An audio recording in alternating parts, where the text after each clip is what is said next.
কষ্ট না করলে আসলে কোনো ভালো জিনিস কোনো খাওয়াও যায় না, পাওয়াও যায় না। এই হচ্ছে তার প্রমাণ। আপনাদের ভাইয়াকে বলেছিলাম যে ঈদের জন্য যেহেতু মাংস কিনছো, মাংসের সাথে কিছুটা ভুঁড়িও যেন আনে। তো এখন এই যে পরিষ্কার করা ছাড়া ভুঁড়ি নিয়ে আসছে। এখন আমার পরিষ্কার করতে হবে। এতটুকু কাটার পরে দেখেন কতগুলো ময়লা বেরিয়ে গেছে। এখন তো অতগুলো ভুঁড়ি রয়ে গেছে। তো যাই হোক, ভুঁড়ি পরিষ্কার করতে বসে গেলাম। আর ভুঁড়ির মধ্যে এতটা পানি ছিল যে ওজনে অনেকটাই মনে হয় যে ভুঁড়ির চেয়ে বেশি ওজন হয়ে গেছে।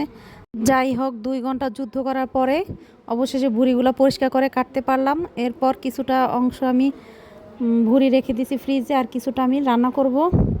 যেহেতু আজকে আমাদের মেহমান আছে, তো মেহমানের জন্য, মেহমান আজকে ইফতারিতে ভাত খাবে, সেজন্য ভুঁড়ি রান্না করতেছি। এই যে মশলাটাকে কষিয়ে নিলাম, এরপর ভুঁড়িগুলো দিয়ে দেব। ভুঁড়িগুলো দিয়ে নেড়ে চেড়ে নিলাম। এরপরে ঢাকা দিয়ে ভুঁড়িটা সেদ্ধ হতে দেব।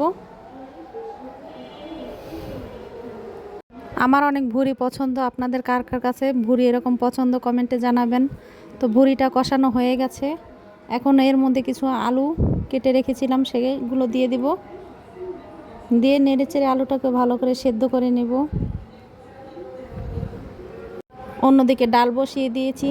যেহেতু অনেকটা গরম পড়ছে, এই 2-3 রোজা, আসলে শেষের রোজা, 2-3টা রোজা অনেকটা গরম। তো এই জন্য আমি আম দিয়ে ডাল রান্না করলাম। এটা আশা করি খেতে অনেকটাই ভালো লাগবে। আর এদিকে একটু শুটকি ভর্তা করব, এই জন্য কিছু বাঁশপাতা শুটকি মাছ নিলাম। আর এই যে এই পেঁয়াজ রসুন সাথে শুকনো মরিচ নিলাম।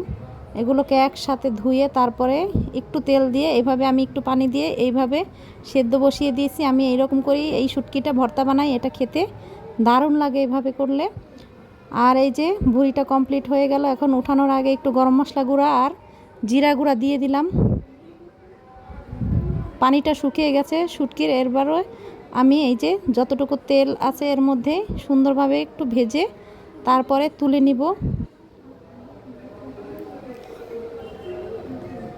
এই রকম করে যদি এই শুটকিটা ভর্তা করা যায়, এই শুটকিটার টেস্টটা অনেকটা বেড়ে যায়। আপনারা কে কীরকম করে শুটকি ভর্তা খান আমাকে জানাবেন। আর এই তো তৈরি হয়ে গেল আমাদের ভুঁড়ি রান্না কমপ্লিট। আর এখন শুটকিগুলোকে আমি ভর্তা করব। রোজা রেখে যেহেতু পাটায় বাটা অনেক কষ্ট, তার জন্য ব্লেন্ডারে দিব। 1 মিনিটের মধ্যে হয়ে যাবে। সামান্য একটু পানি দিয়ে দিলাম, একটু লবণও দিয়ে দিলাম। এখন ব্লেন্ডারে দিলেই একদম নিমিষেই হয়ে যাবে শুটকি ভর্তা। তা আমার ভিডিওটি আজকে কেমন লাগলো কমেন্টে জানাবেন। যদি ভালো লাগে প্লিজ লাইক কমেন্ট শেয়ার করে দিবেন। সবাই ভালো থাকবেন, সুস্থ থাকবেন। আর সবাইকে ঈদের শুভেচ্ছা জানিয়ে এই পর্যন্ত আল্লাহ হাফেজ।